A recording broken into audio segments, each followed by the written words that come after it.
Hi, my name is Zakiah Johnson, and my mother is here helping me show you how to properly take care of a wound.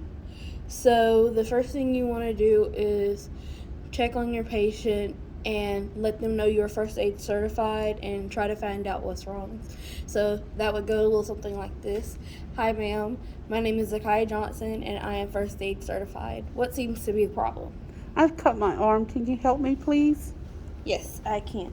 So, first thing you want to do is wash your hands with soap and water, but for the purpose of this video, we're going to be using hand sanitizer. And then after that, you want to put on gloves.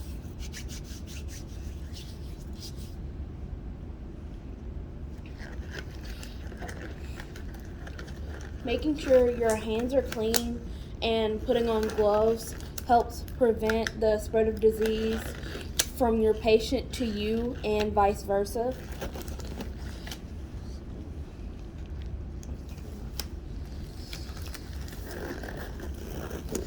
So the next thing you want to do after you have your gloves on is examine the wound, and we see that it is a clean cut and no major arteries are cut.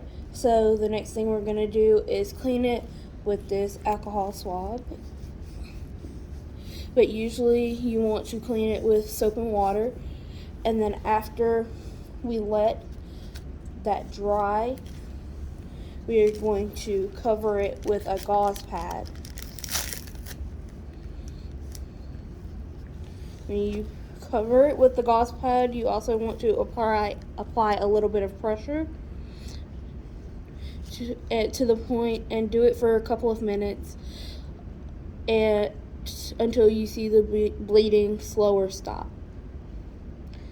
So after you've done that for a couple of minutes, you then want to get your gauze, your roller bandage,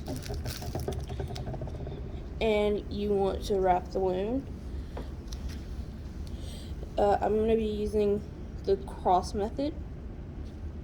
So first thing you want to do is do 2 anchoring turns where you're starting, and you want your bandage to be tight, but not too tight to where it cuts off circulation. And now that you have your 2 anchoring turns, you want to go upwards, roll upwards, and then come back around. And you want each of your next turns to go about halfway up your previous turn and roll towards your heart.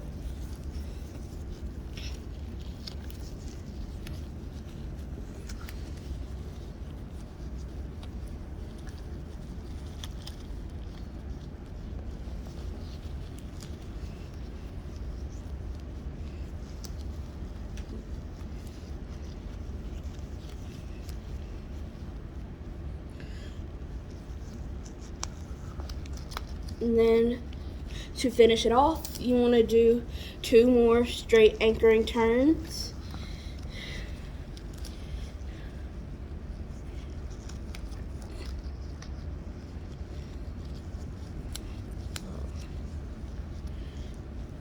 I have a little extra seams. And then you want to secure this with tape. So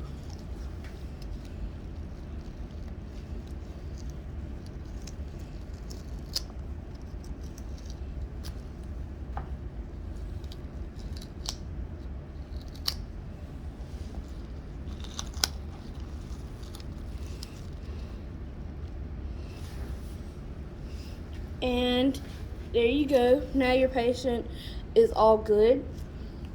And now we need to remove our gloves. So to do that, you pinch at the wrist and pull downward. Take this glove and tuck it in your hand. And then slip 2 fingers under the outside, and you want to touch the inside only, and pull downward. So your gloves are now like this. Make sure you still only touch the inside so you don't contaminate yourself, and then dispose of these properly or tie them in a trash bag so nobody else comes in contact with the gloves. Then after this, you also want to wash your hands again, just to make sure that you do not have anything else on you. So now that your patient is finished, you're all done. But if the patient is bleeding more severely, you do want to try to recommend them to a medical facility so they can get it properly looked at. Thank you.